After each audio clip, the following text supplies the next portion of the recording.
1 p.m. on Boxing Day, and Sydney Harbour belongs to more than 100 yachts and 1,000 sailors feeling the adrenaline rush as the starter's gun sends them off through the bedlam of the spectator fleet to Hobart. It's an exciting, colourful and at times dangerous event, and no place for the faint-hearted. The media thrives on it, and each year the search for closer, faster and better coverage intensifies. Information on race positions, predictions for handicap placings, coverage of incidents and developments as they happen to feed an international appetite for news of the race. Helicopters have revolutionised media coverage, flying in all kinds of weather to send pictures around the world in seconds by satellite. A bit different from the days when the only way a cameraman could get his film ashore was to flag down a passing trawler.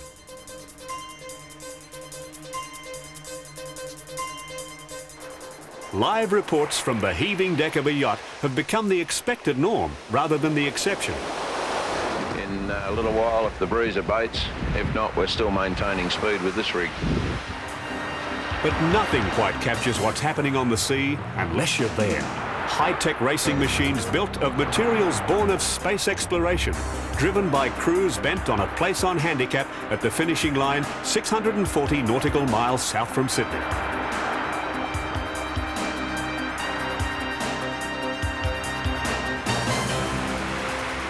The bigger they are, the faster they race, and they're built for speed, not comfort. For the smaller boats, there's little of either. Computers may have designed these thoroughbred yachts from mast tip to keel, and no expense has been spared in electronics, but the nights are just as long when you're parked on the rail in a howling southerly. On-board fax machines might warn of foul weather, but it's the crew that goes forward to wrestle sails, striving to push their boats to the edge for speed and more speed. This is the Sydney Hobart Yacht Race, recognised as one of the greatest ocean races anywhere. The advances in technology have been enormous, and race management is the best in the world. But for all that, the wind and sea are still their own masters, and the human spirit must struggle to prevail. At the end, it's the run up the Derwent to the finish line, and the exhilaration of meeting the challenge head-on and beating it that makes it all worthwhile. The Sydney Hobart has earned the title The Great Race, an event that began almost by chance way back in 1945. The Kathleen, owned and skippered by Sydney marine artist Jack Earl, was very much part of that historic first race. We were down at Store Beach with a family on the boat. There was Mick and Marsha, only kids. Marsha's baby.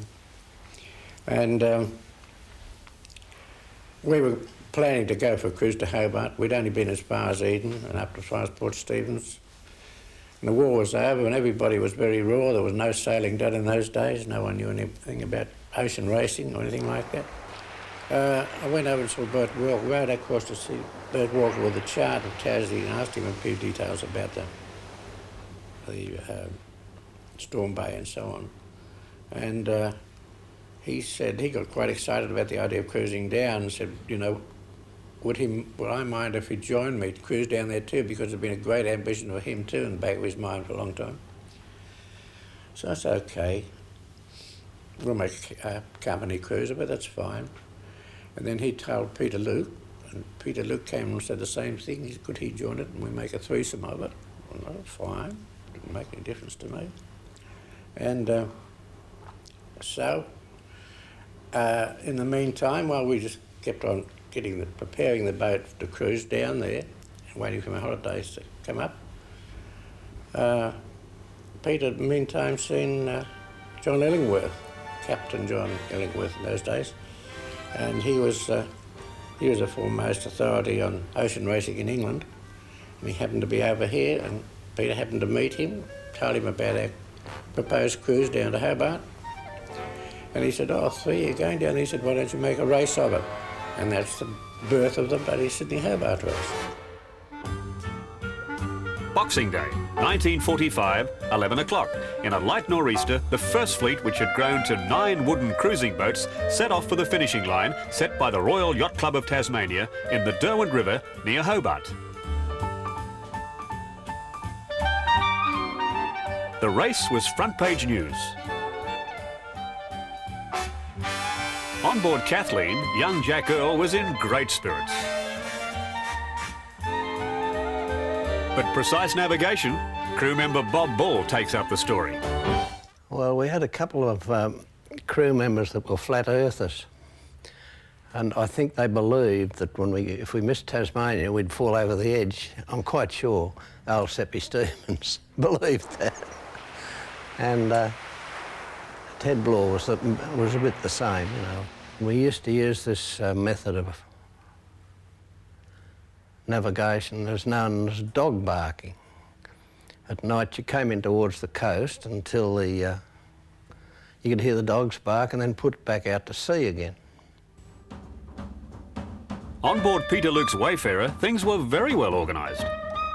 Regular sail repairs, a versatile cook preparing cordon bleu meals for the crew, a fully equipped sick bay, a spot of navigation now and then, and of course, a daily tot of rum for all hands. A lot better than they do on most boats today.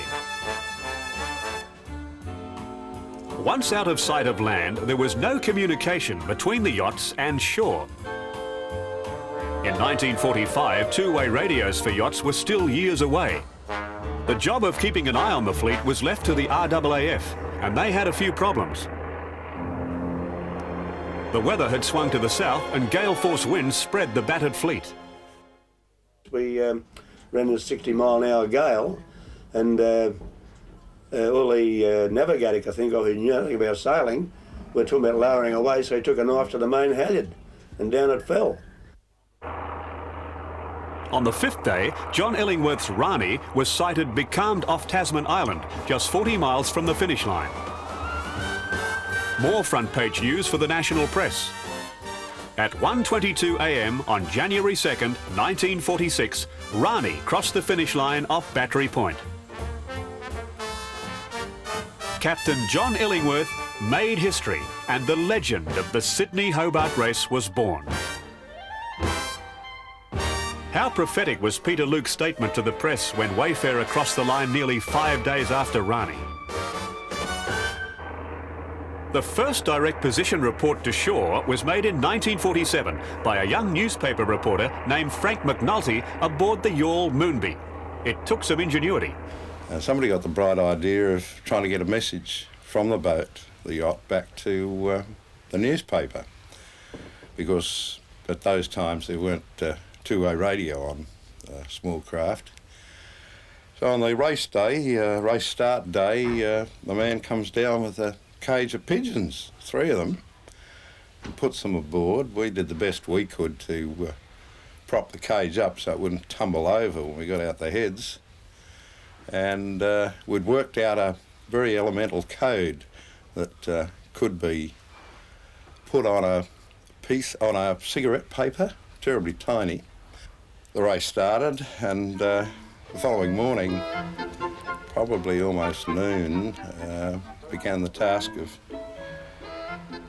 getting the pigeons to play their role in the game. They were a very sorrowful looking lot.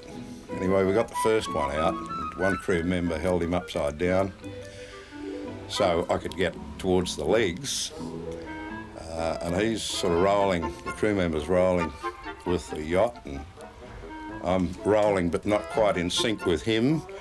The poor little pigeon's peddling the air with its 2 legs. I can tell you it was quite a caper, but we did get the cigarette paper fastened to its leg.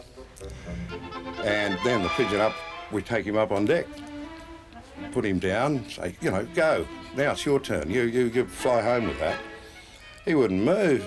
He was sort of staggering around doing a drunken sailor's hornpipe. So finally I got him on the palms of my hands, and I was swinging my forearms up and down and up a bit harder each time. He took off, but flooded only about 4 feet and came to rest on the deck. So it began all over again. We got him back and finally got away. We then began launching the other two and went through more or less the same set of problems. But all three did take off. One got back to its base or its loft with the message, which gave the newspaper, the Sunday Sun, an exclusive on developments in the race to that point in time.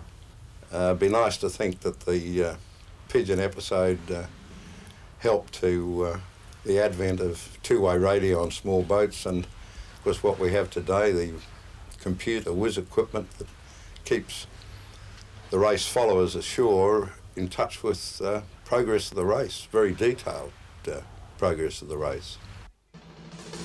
By 1951, radio was becoming reliable, and for the first time, a radio relay vessel accompanied the fleet. And in 1957, radio reports from competing yachts became compulsory. On 8 occasions in the late 50s and early 60s, Loriana acted as relay ship. Loriana, this is below high round. Clear, over. Land clear, open, go ahead, please. Loriana, this is below high. Our position, 3718. 15021. The initial purpose of this radio communication was to throw a safety net over our fleet. This in turn attracted more yachts to sail with us because there were many yachtsmen about, and still are these days, that wouldn't take on such a passage as crossing Bass Strait unless they felt confident that there was a safety net thrown over them.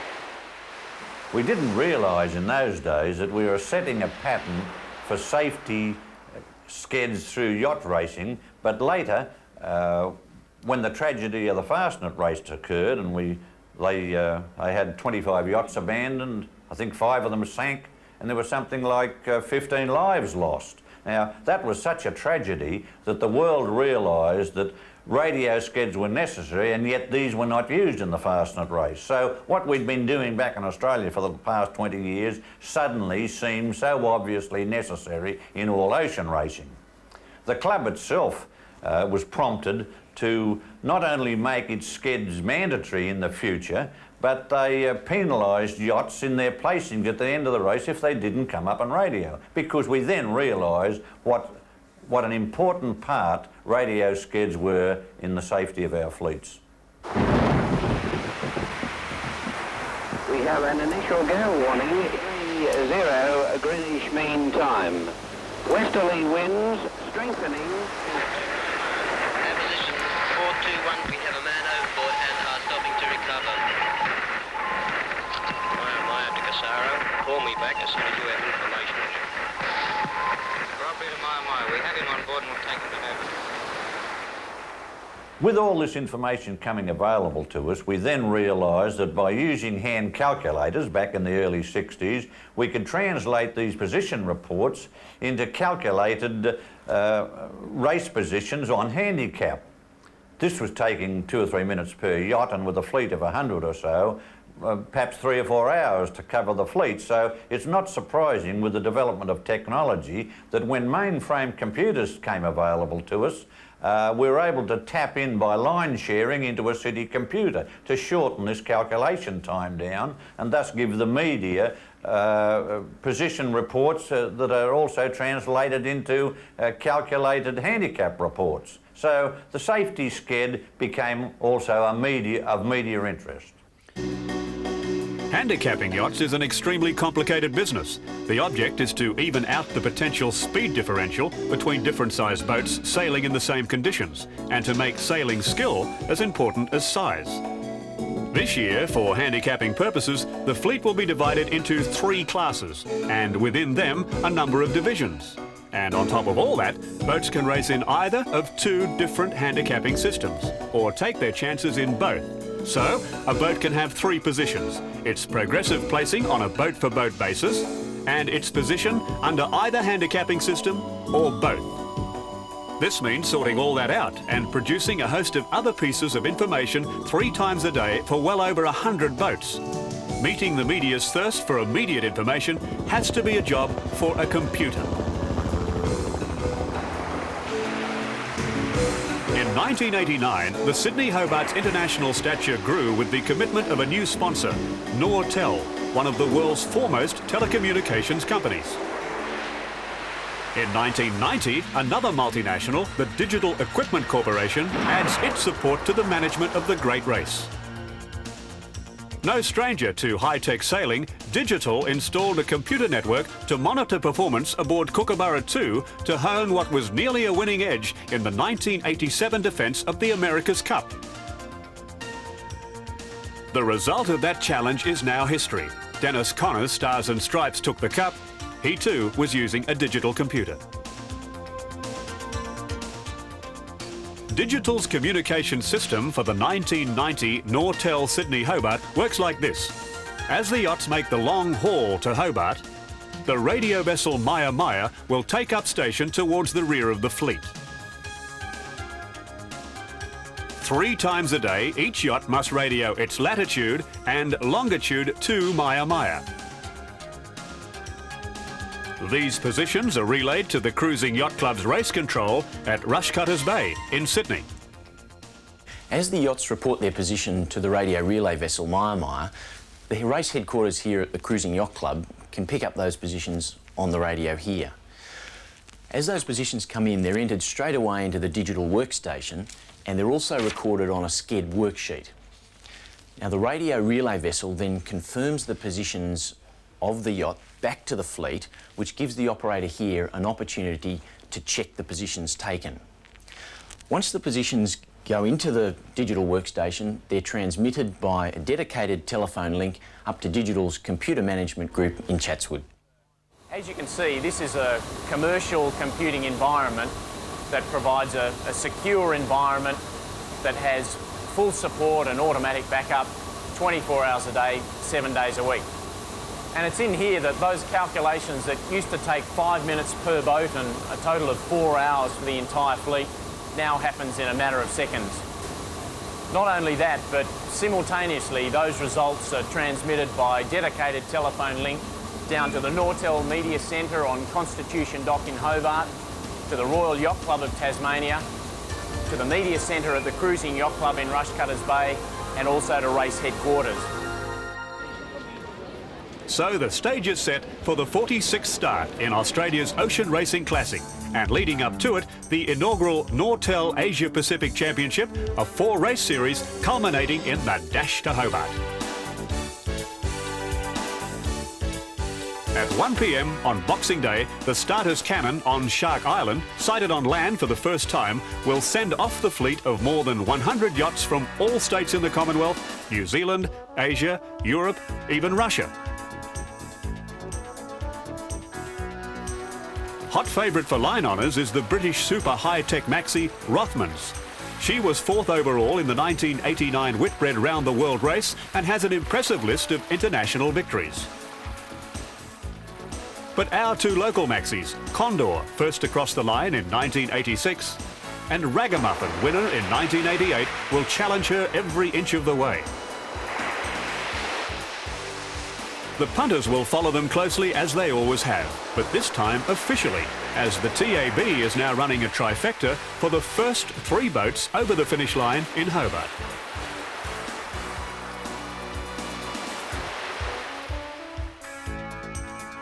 But with all the advances in technology over 45 years to produce better yacht design, hull materials, sails and equipment, particularly electronics, the essential character of the race has never changed for the people who make the journey to Hobart. With 35 races under his belt, a record for the event, Peter Green knows that well enough. In 1949, he crewed on the yawl Margaret Rintoul. In 1989, they were back together for a last trip to Hobart. There's one thing for sure, that over the years the spirit of the Hobart race has never changed. The challenge will always be there. And when you cross the finishing line, there's one thing for certain, you feel as if you've accomplished something.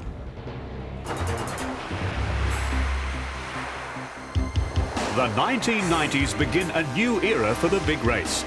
Digital is proud to be part of the management team drawn together by the Cruising Yacht Club of Australia and the Royal Yacht Club of Tasmania to ensure the safety of entrance, optimum media coverage, and above all, to preserve the spirit and challenge of the world's most illustrious Blue Water Classic.